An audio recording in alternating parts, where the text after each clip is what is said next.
Rasulullah,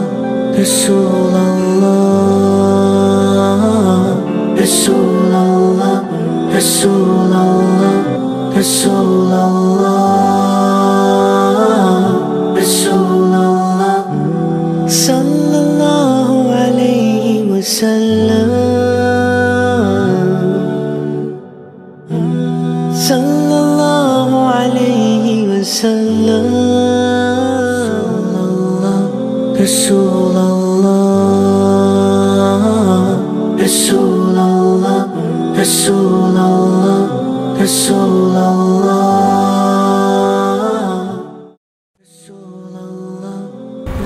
Barka da safiya malam. Yau abin da nake tafi da shi yana da girma, saboda na zo domin ka koya mini yadda zan yi sallah. Masha Allah, na ji daɗin haka.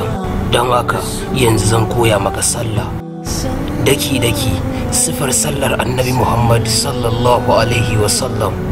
Don haka yanzu ka bani hankalinka. To malam, insha Allah ni kuma zan yi iya bakin ƙoƙarina domin na aikata abin da za ka koya min yanzu. Dukkan yabo da godiya sun tabbata ga Allah, tsira da amincinsa su tabbata ga annabi Muhammad da iyalansa baki daya.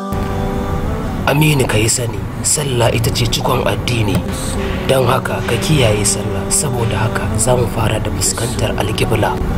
To malam, na gode sosai.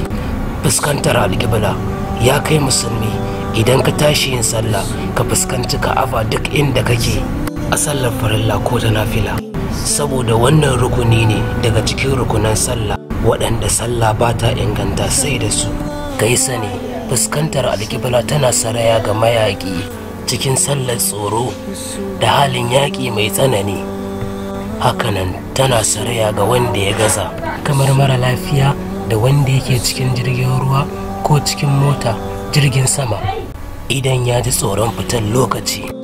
Hakanan tana saraya ga wanda ya yi sallah ta nafila ko sallar wuturi a halin da yake tafiya kan abin hawa kamar dabba ko watanta, sai dai mustahabi ne a gare shi idan za ta yi ya fuskanta alƙibla lokacin kabbarar harama, daga nan sai ya juya abin hawan nasa inda ya fuskanta.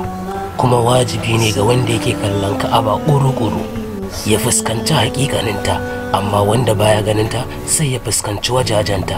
Wannan shine fuskantar alƙibla. To amma malam, menene hukuncin yin sallah ga inda ba nan Ka'aba take ba cikin kuskure? To Aminu, na ga yanzu lokaci ya ƙure, sai mu bari in Allah ya kai mu sai mu dora daga inda muka tsaya. To malam, na gode, sai Allah ya kai mu. Rasulullah, Rasulullah, Rasulullah, Rasulullah, Rasulullah, sallallahu alaihi wasallam.